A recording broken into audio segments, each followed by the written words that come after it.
salam sejahtera untuk kita semua. Perkenalkan, nama saya Heriwati Tampunan, STRMMKM. Saya adalah dosen Fakultas Kesehatan Universitas Al-Muslim. Dalam video ini saya akan membahas tentang mata kuliah yang saya ampuh, dan video ini dibuat untuk memenuhi salah satu persyaratan sertifikasi dosen pada tahun 2026. Video ini merupakan bagian dari pernyataan diri dosen dalam unjuk kerja Tridharma Perguruan Tinggi atau disingkat dengan PDD UKTPT. Dalam kesempatan ini saya akan menjelaskan salah satu bagian pengajaran di mana selama ini saya telah melakukan Tridharma Perguruan Tinggi, yaitu pengajaran, penelitian, dan pengabdian masyarakat. Dalam video ini saya akan menjelaskan tentang salah satu mata kuliah yang saya ampuh, yaitu mata kuliah Keterampilan Dasar Praktik Kebidanan. Mata kuliah ini memiliki 6 CPL, yaitu CPL 1 menjunjung tinggi nilai kemanusiaan dalam menjalankan praktik kebidanan berdasarkan agama, moral, dan filosofi, serta kode etik profesional dalam standar kebidanan. Kemudian CPL 2, taat hukum dan disiplin dalam kehidupan bermasyarakat beraneka serta dalam kehidupan berprofesi. CPL 3, menunjukkan sikap bertanggung jawab atas pekerjaannya. CPL 4, menguasai konsep dasar, prinsip, teknik bantuan hidup dasar, dan pasien safety. CPL 5, mampu melakukan manajemen pengelolaan pencegahan infeksi, pasien safety, dan upaya bantuan hidup dasar. Kemudian CPL 6, mampu melakukan kinerja yang bermutu dan terukur. Capaian pembelajaran yang pertama, diharapkan mahasiswa mampu memahami dan menjelaskan tentang konsep manusia. Capaian pembelajaran yang kedua, diharapkan mahasiswa mampu menjelaskan dan memahami konsep sehat dan sakit. Pada capaian pembelajaran yang ketiga, diharapkan mahasiswa mampu memahami dan menjelaskan tentang konsep stres dan adaptasi. Capaian pembelajaran yang keempat, mahasiswa mampu menjelaskan dan melakukan pencegahan infeksi dalam praktik kebidanan. Pada capaian pembelajaran yang kelima, mahasiswa mampu menjelaskan, memahami, dan mengenal instrumen-instrumen terkait dengan praktik kebidanan.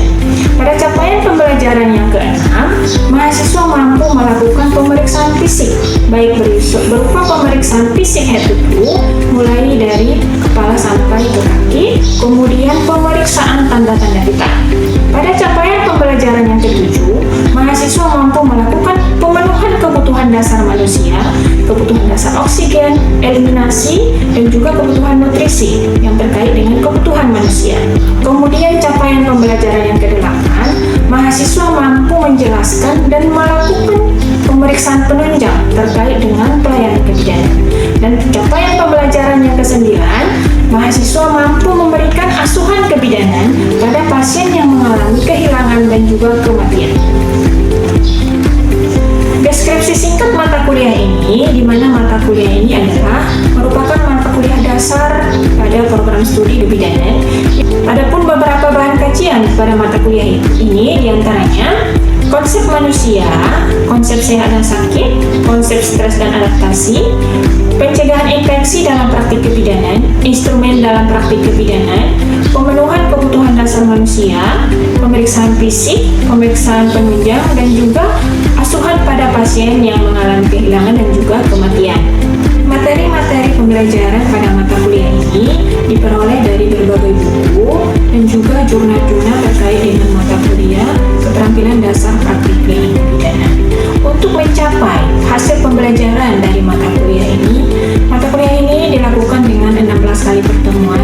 Pada pertemuan ke-8 dilakukan ujian tengah semester, dan juga pada pertemuan ke-16 dilakukan ujian akhir semester. Metode pembelajaran yang digunakan yaitu dengan metode ceramah, diskusi, tanya jawab, dan juga ada pembelajaran demonstran yang berupa praktikum di laboratorium. Saya memilih metode ceramah karena dengan memilih metode ceramah kita dapat berinteraksi langsung dengan mahasiswa, kita dapat mengevaluasi secara langsung dengan mahasiswa, kita dapat melihat hasil pembelajaran yang capaian pembelajaran pada saat pembelajaran. Kemudian pembelajaran praktikum dilaksanakan di laboratorium, yaitu menggunakan beberapa pantok dan juga alat-alat terkait dengan tindakan ataupun materi yang akan diajarkan pada saat itu. Untuk mengevaluasi pembelajaran dari mata kuliah ini, dengan penilaian dengan 7 kriteria penilaian. Di antaranya, penilaian pertama yaitu kehadiran. Kehadiran itu dengan 15%, kemudian sikap 10%, kuis 15%, kemudian UTS 20%, kemudian penugasan 20%, dan ujian akhir semester 20%. Demikianlah penjelasan tentang mata kuliah keterampilan dasar praktik kebidanaan. Berikut video pembelajaran yang dilakukan dengan mahasiswa dengan topik pencegahan infeksi dan pasien safety dalam praktik kebidanaan. Selamat menyaksikan. Assalamualaikum warahmatullahi wabarakatuh.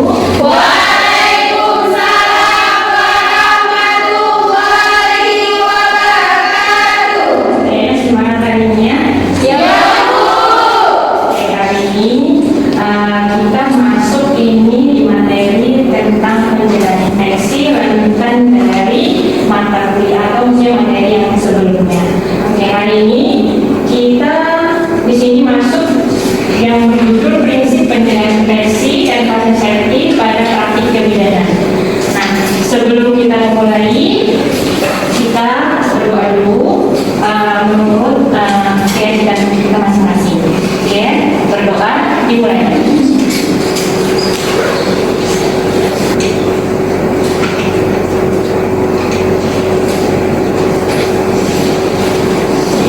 Berdoa selesai. Oke, sebelum kita mulai pembelajaran hari ini, saya basic dulu ya, absen dulu satu persatu. Hadir semua kira-kira? Hadir. Tapi walaupun hadir tetap harus ada absen dulu ya. Iya Bu. Yang pertama Anna Jantung. Hadir Bu. Hadir. Kemudian Askia. Hadir Bu. Asifa. Mana Asifa? Mau sakit ya? Azana. Hadir Bu. Kemudian Delia Amanda. Hadir Bu. Khairatul Umaira.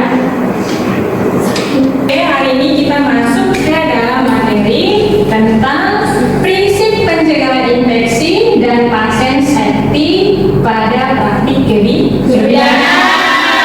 Ya, kita selaku seorang bidan harus istilahnya di sini kan prinsip pencegahan infeksi, kemudian satu lagi pasien safety harus aman, bukan hanya pasien juga aman, kita juga aman di dalam memberikan pelayanan. Itu infeksi apa? Yang kalian tahu infeksi gitu. Dari mana kita lihat misalnya kalau infeksi? Kira-kira?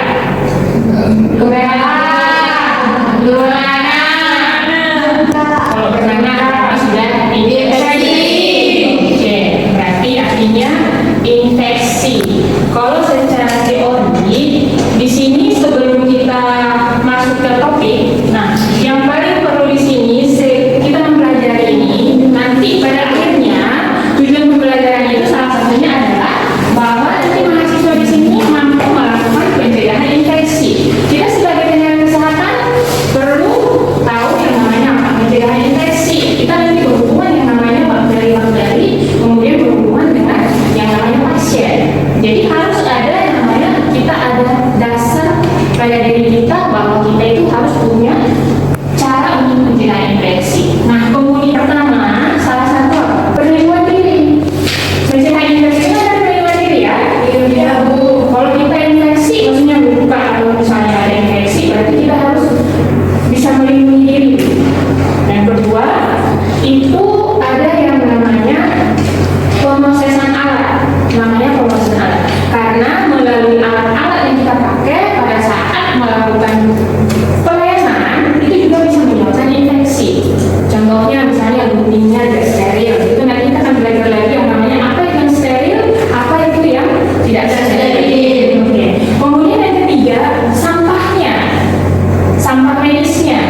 sakit apa. Jadi mikroorganisme itu bukan hanya tadi, misalnya apa, kayak apa ya, macam-macam mikroorganisme. Ada misalnya bakteri, virus, jamur. Nah itu contoh. Jadi kalau contoh tadi kayak apa, bakteri. Bakteri itu kan misalnya yang disebabkan misalnya penyakit disebabkan bakteri, contohnya apa? Kayak TBC. Nah tadinya kita merawat orang yang apa di rumah sakit ada yang TBC. Karena kita kurang melakukan pencegahan infeksi, salah satu berarti apa? Masker. Karena TBC itu menular melalui apa? Pernapasan. Ada beberapa tanda infeksi itu ada panas, kemudian kemerahan, kemudian ada lagi bengkak, kemudian ada nyeri, satu lagi ada perubahan fungsi. Ya, kenapa perlu yang namanya pencegahan infeksi? Itu dilihat dari beberapa sejarah. Zaman dulu atau sebelum-sebelumnya, kalau kita yang bidanan itu banyak sekali wanita atau ibu-ibu yang harus melahirkan itu meninggal. Salah satu disebabkan apa? Karena ada infeksi. Salah satu penyebab infeksi pada ibu-ibu yang melahirkan, contohnya itu tadi, alat yang digunakan tidak steril. Kemudian banyak juga zaman atau sebelum-sebelumnya banyak tenaga kesehatan yang justru terkena infeksi penyakit. Salah satu apa? Ada yang penyakit AIDS. Kenapa? Dia tidak melakukan pencegahan infeksi untuk diri sendiri, tidak pakai HIV waktu menolong persalinan. Prinsip pencegahan infeksi itu bahwa kita harus menganggap yang namanya segala sesuatu yang berdekatan dengan kita itu bahwa itu adalah mengandung sesuatu yang bisa menginfeksi kita. Itu salah satu prinsipnya. Kenapa? Supaya kita waspada. Jadi misalnya kita duduk di sini, tiba-tiba ini harus kita angkat ini bahwa ini ada bakterinya. Salah satu apa? Supaya kita waspada, jangan sembarangan. Ada di sini beberapa momen yang harus kita perhatikan. Nah, tujuan pencegahan infeksi salah satu apa tadi? Mencegah terjadinya infeksi silang antara pasien dan petugas. Jadi jangan sampai kita menularkan ke si pasien atau dari si pasien menularkan ke kita. Kemudian menangani peralatan. Itu tadi, alat-alat yang kita gunakan harus steril. Kita lihat prinsipnya. Kalau perlu steril, berarti harus disterilkan. Nanti kita akan belajar yang namanya bagaimana cara mensterilkan alat. Ada 3 tahapan nanti. Oke, kemudian baru mengelola sampahnya tadi. Jadi sampahnya itu tidak boleh sembarangan. Yang tadi misalnya bekas suntik ini, nggak boleh kita buang sembarangan. Itu harus kita masukkan ke dalam silo. Ada beberapa istilah di sini yang harus kalian paham di dalam pencegahan infeksi. Ada aseptik, antiseptik, dekontaminasi, cuci dan bilas, desinfeksi tingkat tinggi, sterilisasi. Kalau aseptik adalah usaha untuk menghindari mikroorganisme masuk ke dalam tubuh. Kalau antiseptik, pencegahannya infeksi. Salah satunya apa? Kalau misalnya apa? Kayak alkohol, itu salah satu jenis cairan antiseptik. Mencegah supaya jangan sampai masuk ke dalam tubuh manusia. Kita juga pakai alkohol dulu supaya menghilangkan kumannya. Nah, itu contohnya. Kalau dekontaminasi, nah ada tadi kan kita harus melakukan apa namanya? Pertolongan persalinan dengan kita bilang nanti. Jadi kan ada alat-alat itu. Alatnya itu didekontaminasi dulu. Namanya dekontaminasi itu apa? Supaya mudah kita bersihkan, supaya mudah kita lakukan pembersihannya lebih aman. Salah satunya apa? Dimasukkan di larutan klorin.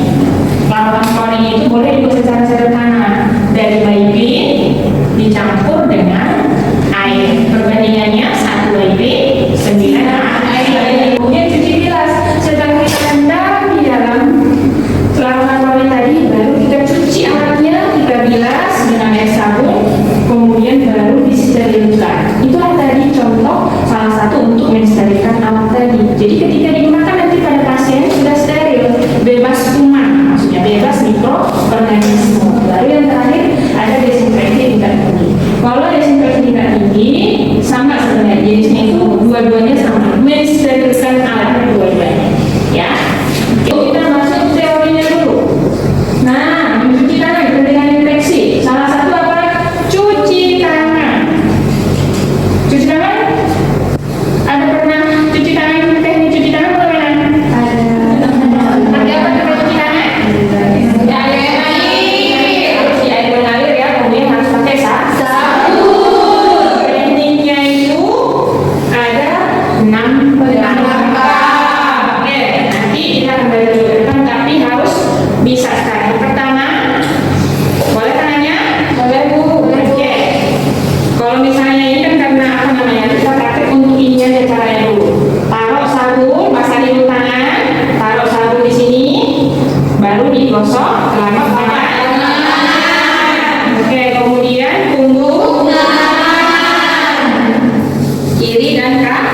langsung dibersihkan mukanya.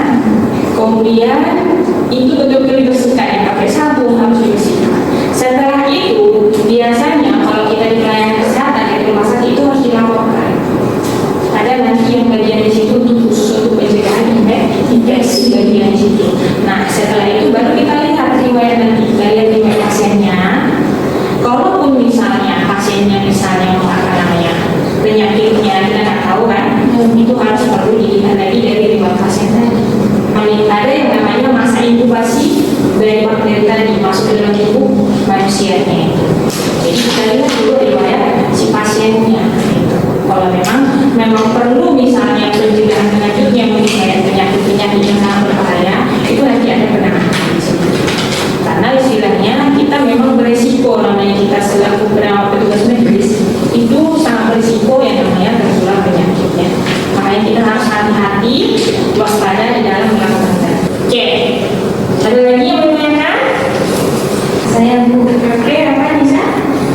Ibu bisa sudah siap untuk persalinan. Ini makanya semua harus disterilkan. Oke. Kan ada yang karet-karet juga kayak kateter.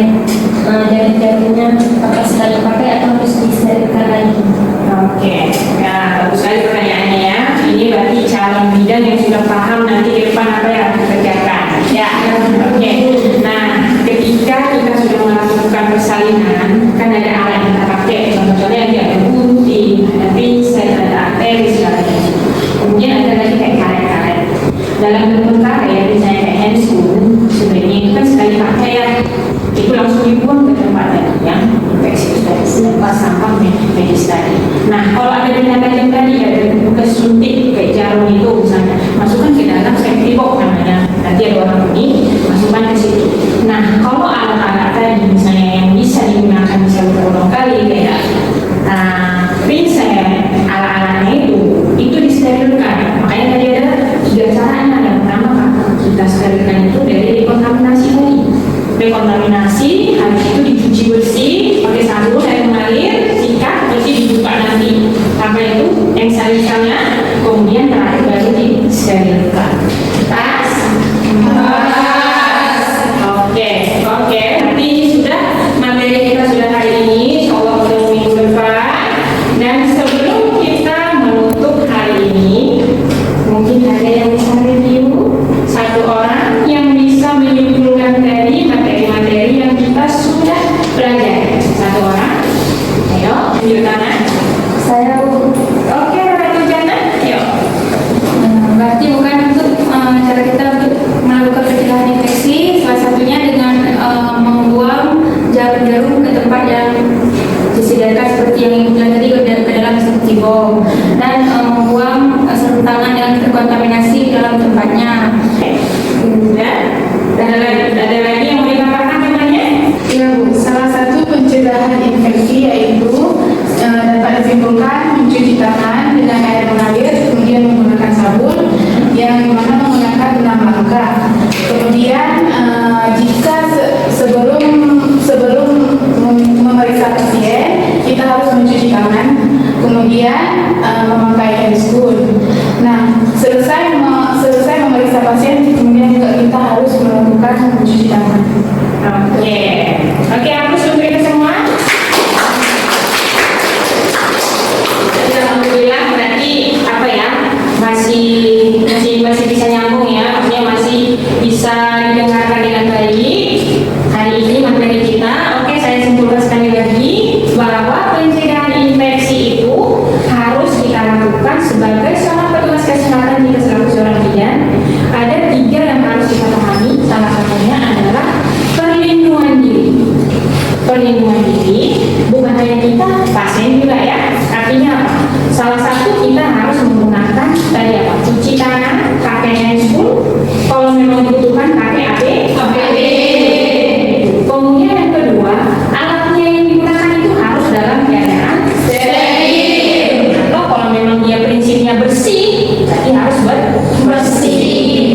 dan saya